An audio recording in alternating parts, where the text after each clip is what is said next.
Good morning, everyone. In this video, we are on page 11 of the note packet.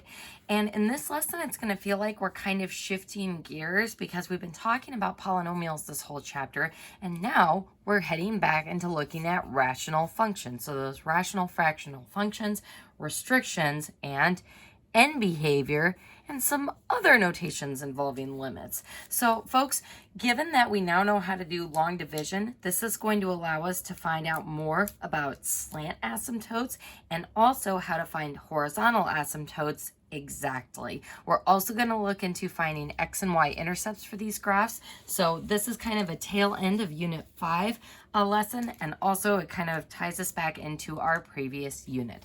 So folks, we're going to go ahead and start on all three of these problems by finding any restrictions on x. So restrictions on x. And remember, those come from vertical asymptotes and holes. And remember, how we know the difference between the vertical asymptotes and the holes is holes are restrictions that can kind of be canceled. So remember, we can't really cancel those restrictions completely away because 0 divided by 0 is still undefined, but we can cancel it enough to get an estimate on the y coordinate of that hole. So even though our function isn't defined there, we can still use that canceled equation to find the y value that goes with that corresponding x value.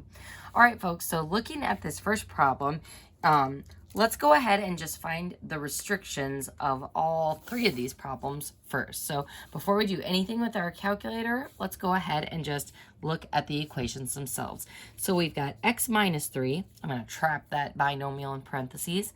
And if I look at the denominator, we want to see what values of x would make this dividing by 0. The easiest way to do that is to factor it.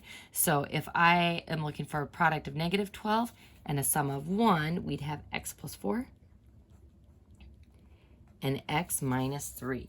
So this tells me I'm going to have two restrictions, that x can't be equal to 3 and that x can't be equal to negative 4.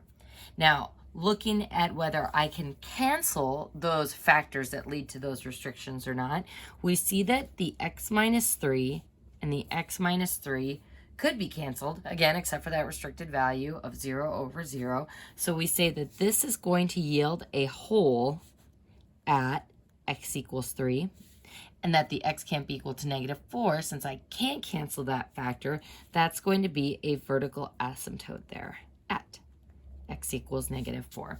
And folks, we can go ahead and add that vertical asymptote to our graph. And looking at this sketch we already have, we see that that holds true, that it does look like there is a vertical asymptote at negative 4. Now for the hole, remember that even if we were looking at this graph on our calculator, your calculator won't tell you the location of the hole. If I did trace with 3, we would see, oh, nothing is happening at that value. But being able to tell from the calculator graph itself is very difficult. So what we are going to do is by hand, we are going to take that x value of 3 and we're going to plug into the canceled equation.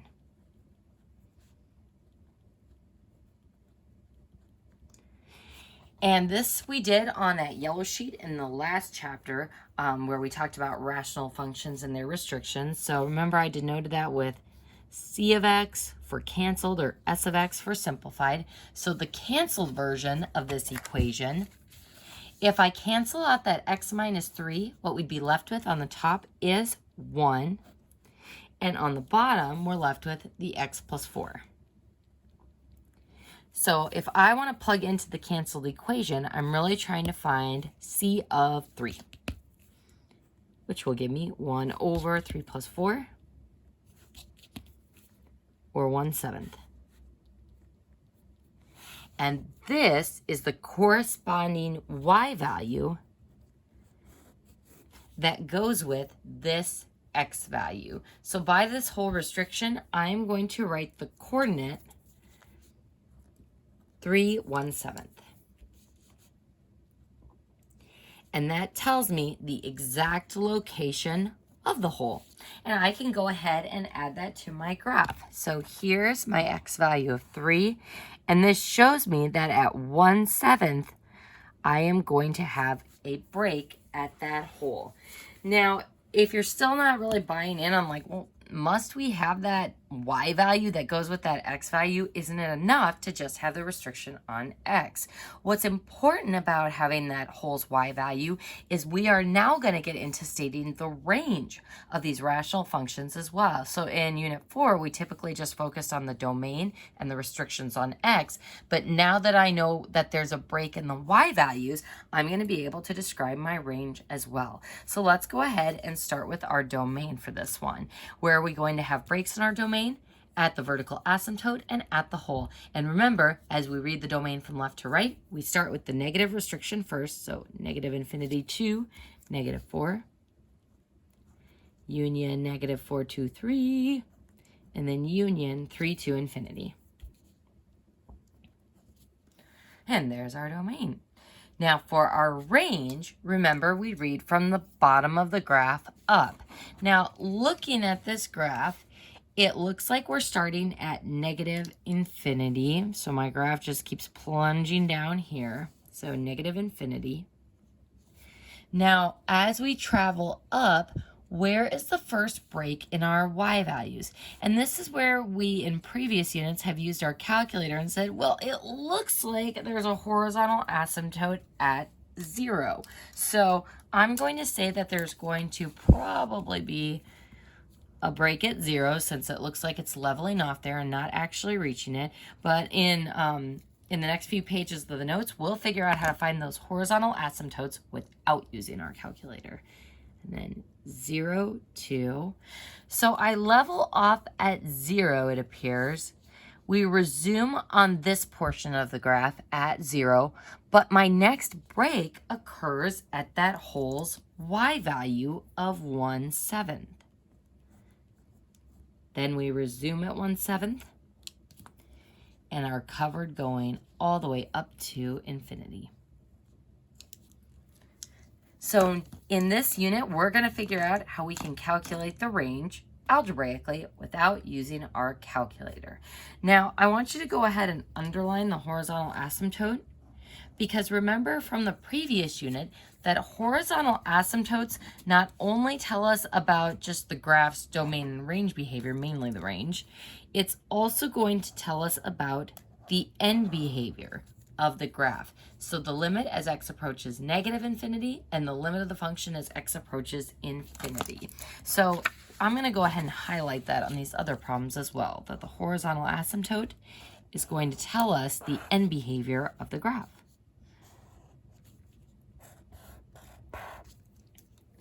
So we'll go ahead and wait on the horizontal asymptotes until we go to the next couple pages of the notes. So what we are going to do from here is the same thing on the next two problems that we did on the previous one. So finding the restrictions on x, finding the y value of any hole on the graph, and then determining the domain and the range. So let's go ahead and look at our next problem. So here we've got x plus 2 over 2x plus 6. And remember, folks, always be on your guard about factoring using GCF. So I can take a 2 out of that 2x plus 6 expression. But unfortunately, even with taking out that GCF of 2, we're not able to cancel anything. So I only have one restriction for this one, that x can't be equal to negative 3. And because this restriction cannot be canceled, we know that that's going to be a vertical asymptote at x equals negative 3. So let's go ahead and draw in that vertical asymptote.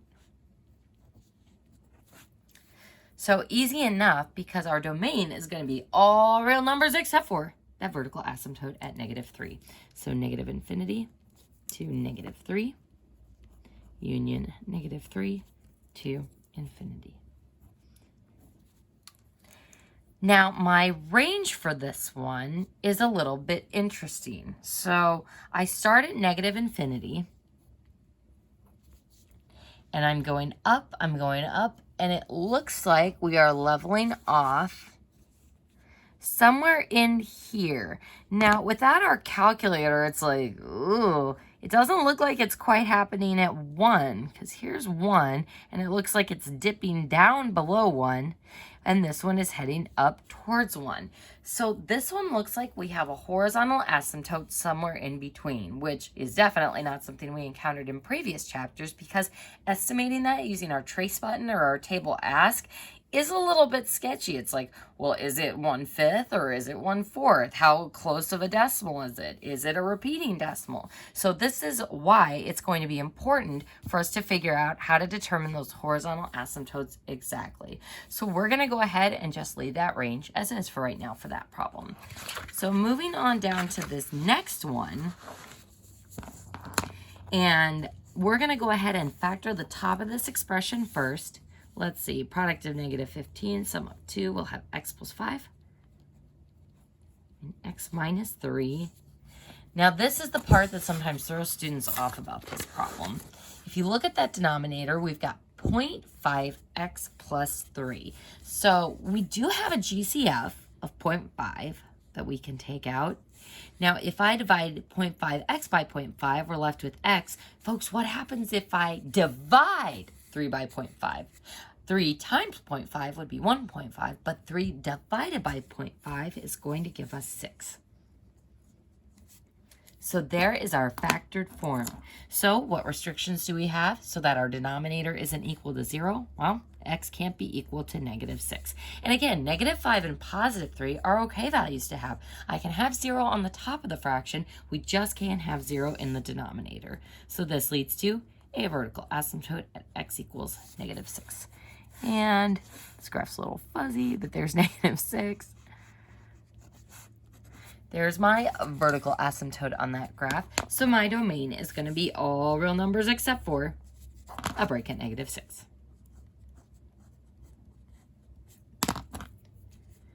Now, what about the range for this one? So it looks like we're starting at -infinity down here on our graph. And then we're heading up. And then we start heading back down again, which is a little bit weird. And then up here on this part, this graph heads down and then heads back up. So somewhere in here, it looks like we have like a relative min or a turning point. So this one's range is very, very strange. Because if you think of our normal reciprocal function that just looks like this, we know that a regular reciprocal function decreases for the whole graph. I am heading towards my horizontal asymptote, and then I swoosh on down towards the vertical one. Here, starting at the vertical asymptote and then decreasing the entire time. But I'm not doing that on this graph. I'm not decreasing the whole time because it looks like I'm decreasing here. I'm decreasing here for sure, but then somewhere in there, I switch from increasing to decreasing and decreasing back to increasing. So this is not a true reciprocal parent function because it isn't leveling off or decreasing the entire time. So folks, this is our first time encountering not a horizontal asymptote, but a slant asymptote. And you can tell that there's going to be one just from the shape of this graph, that we do have an asymptote between our swooshes, but it is at a slant. So unlike here where it's just straight across,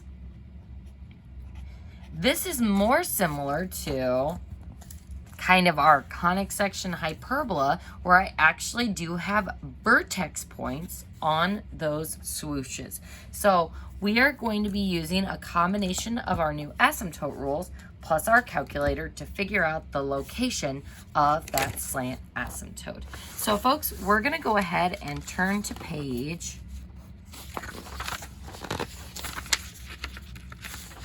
14. So we're skipping ahead quite a bit. And we are going to talk about our rules for horizontal asymptotes. So folks, This is something that just needs to be memorized, but if you haven't really loved using the trace button or the table ask, this is our exact rule for finding horizontal and slant asymptotes. So slant and horizontal asymptotes.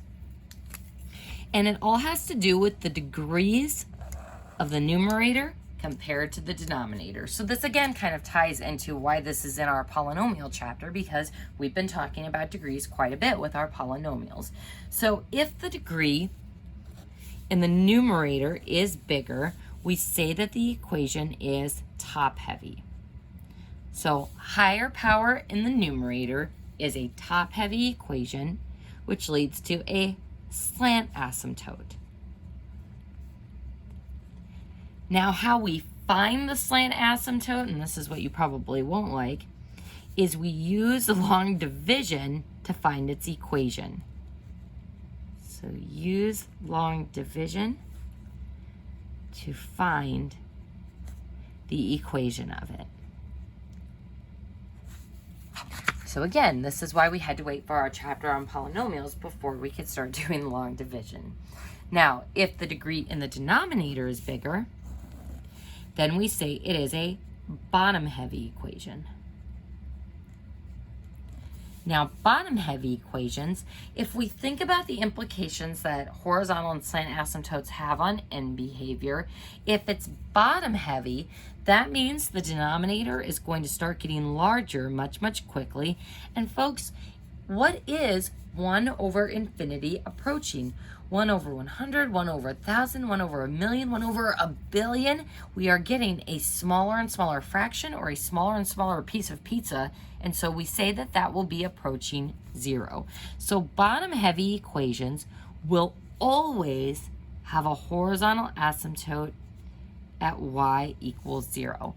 And this is important because we know that this works with our parent function, that y equals 1 over x. This parent function is a bottom-heavy equation, and we know that the reciprocal function does indeed have a horizontal asymptote at y equals 0, because as I approach both negative infinity and positive infinity, so as I'm plugging larger and larger and more negative values in for x, we are approaching 0. So that's kind of how I remember that bottom-heavy gives me a horizontal asymptote at y equals 0, is think of that parent function. Now, if the degrees are the same, then that means you will have a horizontal asymptote at y equals the ratio of the leading coefficient of the top over the leading coefficient of the bottom. So essentially, the ratio of the leading coefficients. So I can find my equations for all of these exactly by using these rules. So we're going to slide on down to this note that says a horizontal asymptote tells you about a rational graph's end behavior. And I want you to put slant asymptote too. A horizontal asymptote and slant asymptote will tell you about a rational graph's end behavior. So not only do we want to find it to figure out where our range values are leveling off, we also want to figure out what our graph is doing as we go towards negative infinity to positive infinity. And we have mentioned this previously about horizontal and slant asymptotes, but it's worth mentioning again. These don't come from restrictions.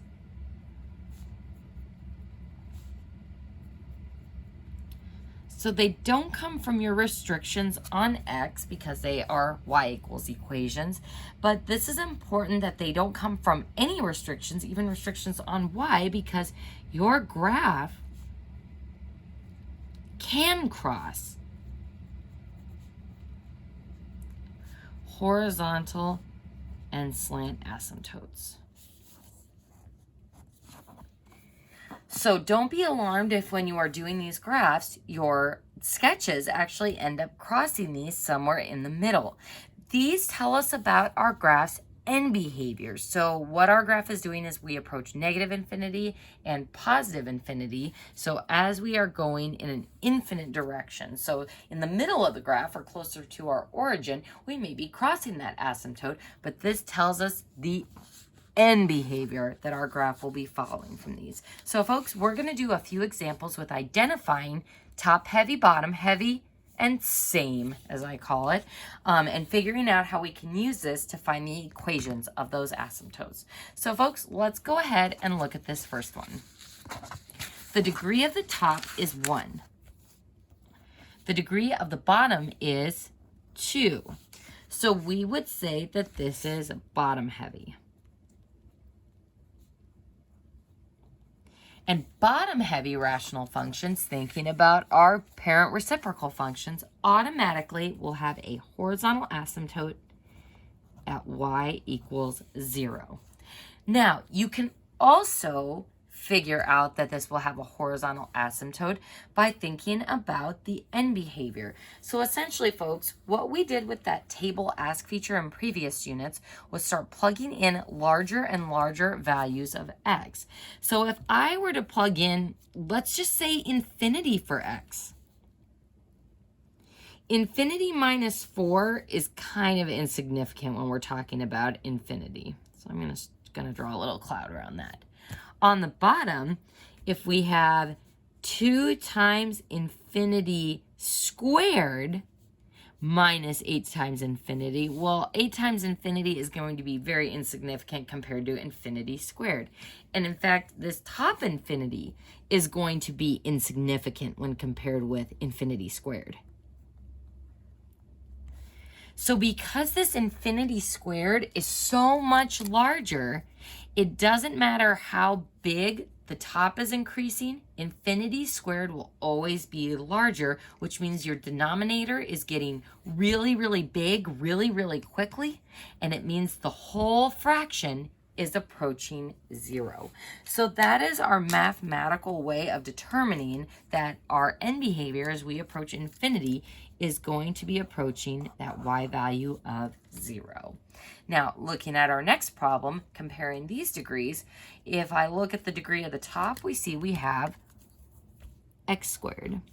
And on the bottom, we have x squared too. So this is a same degree scenario.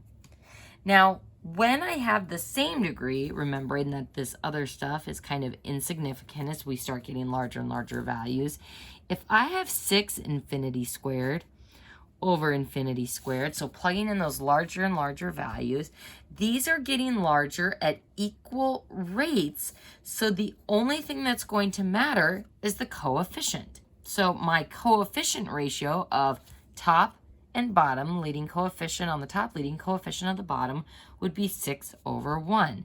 So the 6 is going to be where I will have a horizontal asymptote. And again, folks, we'll see how this applies to those graphs that we were doing on the previous page so we can see visually that this all really does make sense. All right, folks, last problem. So if I look at my degrees on this one, we've got a larger degree on the top than on the bottom. So degree of 2, degree of 1. So this is a top-heavy equation, and top-heavy equations have a slant asymptote, like that very last problem we were looking at. So we denote a slant asymptote with SA, and just like horizontal asymptotes, slant asymptotes are still going to be y equals equations. But to find the equation of a slant asymptote, we use long division. So I am going to actually take this rational expression, which is top divided by bottom, and use long division to calculate what my quotient would be if I were to actually divide these out, making sure we're checking for placeholders along the way. So if I want to take the top divided by the bottom, then the x plus 1 is going to go outside the dividing house, and then I'll have x squared plus 0x, so we do need a placeholder there, plus 5. And then it's long division, business as usual. So there's my leader term. So x times what gives me x squared? We would put x on the dividing house. Times the liter times the tag-along term, x squared plus 1, x. Enclose in parentheses and subtract. And x squared minus x squared, 0. 0 minus 1x is a negative 1x. Bring on down that 5. X times what gives me negative 1x? Well, negative 1. Times the liter term, times the tag-along term, and that gives us negative 1x minus 1. Enclose in parentheses and subtract. And that gives me a remainder of 6. Now, if this was regular long division, like if we really just wanted to straight up divide those polynomials, we would get quotient plus the remainder over the divisor. But as we start plugging in infinity and as we start looking at a graph's end behavior, if I plug infinity in for x, what is this fraction going to approach? Well, this part of this polynomial becomes a bottom-heavy equation. So if I plug in infinity into this remainder over the divisor expression, this whole fraction is going to approach 0. Because as that denominator gets larger and larger, 6 divided by 100, 6 divided by a million, 6 divided by a billion, it's really going to approach 0. So as x approaches infinity, then the fraction approaches 0. Oop, got trapped in the hole punch there. The fraction approaches 0. And so this part of the expression is insignificant. So when I go to state the equation for the slant asymptote, we only include the quotient. Because since I'll always have a bottom-heavy remainder over the divisor expression, that will always approach 0. So it's only the quotient part that we include for our slant asymptotes equation. And we see, hey, this is just a regular old slope-intercept form equation with a y-intercept of -1 and a slope of 1. So again, folks, we would have had no way of even guessing where the slant asymptote was located without the help of our trusty long division. So we're going to go ahead and flip back to page 11.